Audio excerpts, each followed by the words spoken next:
Hello guys and welcome back, all 1,700 members of this channel. We're going to be talking about something I didn't think I would need to ever talk about, which is Carlos Sainz the wrong driver, or did the wrong driver get sacked from Ferrari? Is Carlos Sainz better than Charles Leclerc? Is Carlos Sainz better than Lewis Hamilton? Now, for those of you who don't want to stick around for the answer is no, he is not better.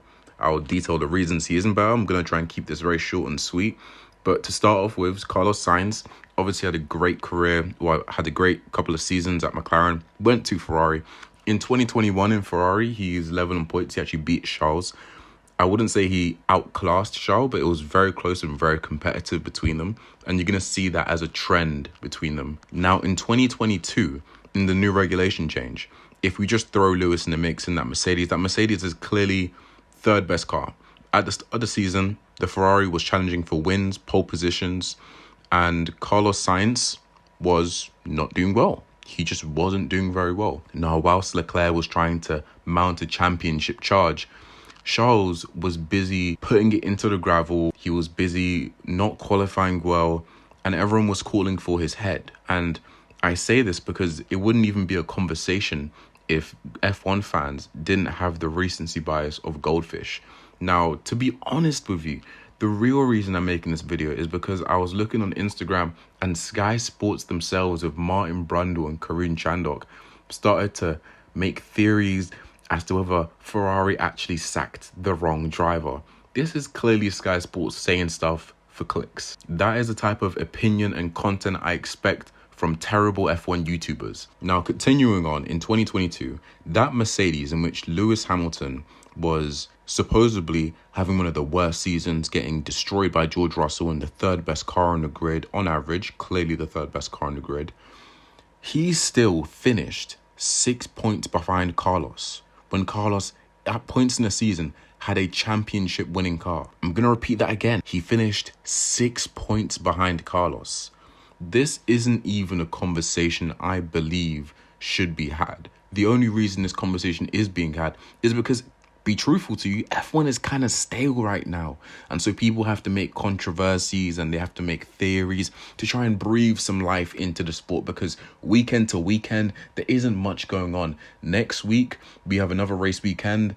And to be honest, is anybody really looking forward to any storylines on track that's happening? No. Fernando Alonso signed to Aston Martin for a few more years, but that's it. And I'm telling you, just as a side note for the driver market, once the Mercedes seat is announced, whether it's Carlos or someone else, you will then see the driver market become increasingly more boring. There isn't that many moves to make other than that Mercedes seat that is really that interesting.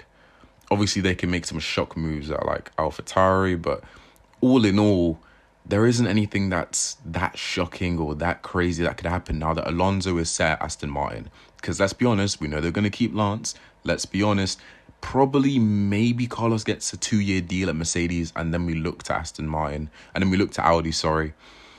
But either way, there isn't much going on in F1. So people are making all sorts of controversies, conspiracies to try and breathe some life into a sport that, let's all keep a buck, isn't really at its peak right now.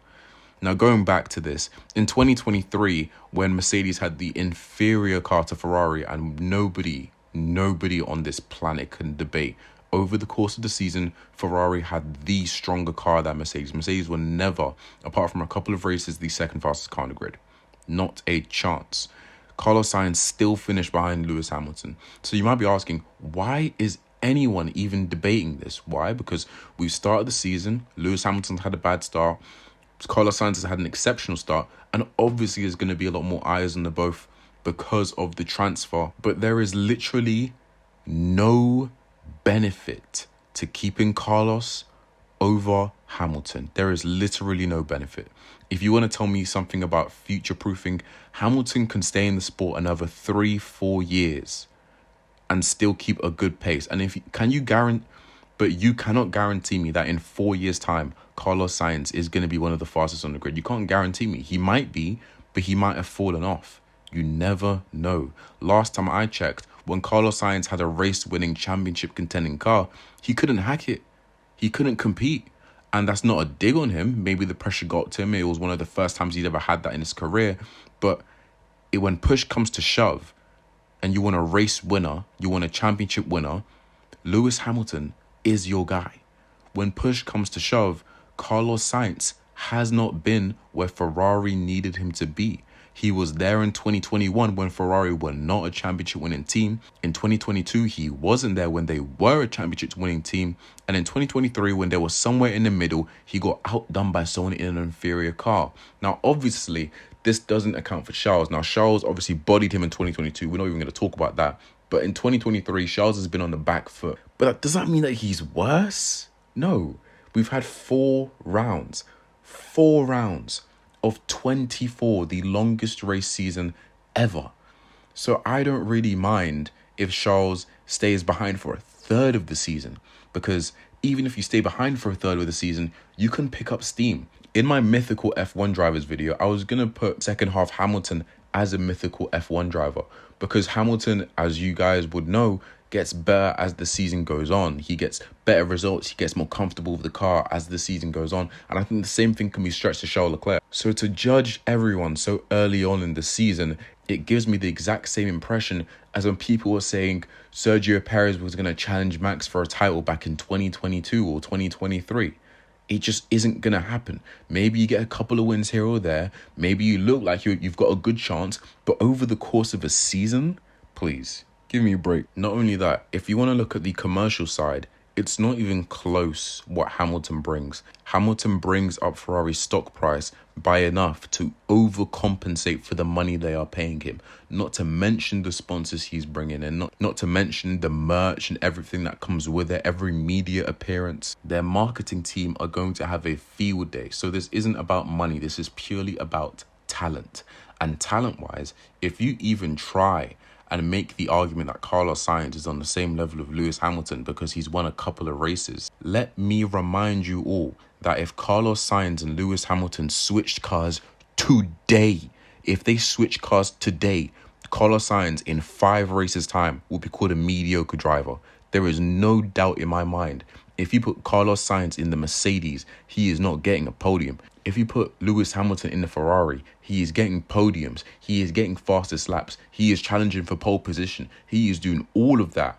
I'm sure he even gets Sergio Perez on the odd occasion. So to try and justify the season as if Ferrari and Mercedes are in equal cars is simply diabolical.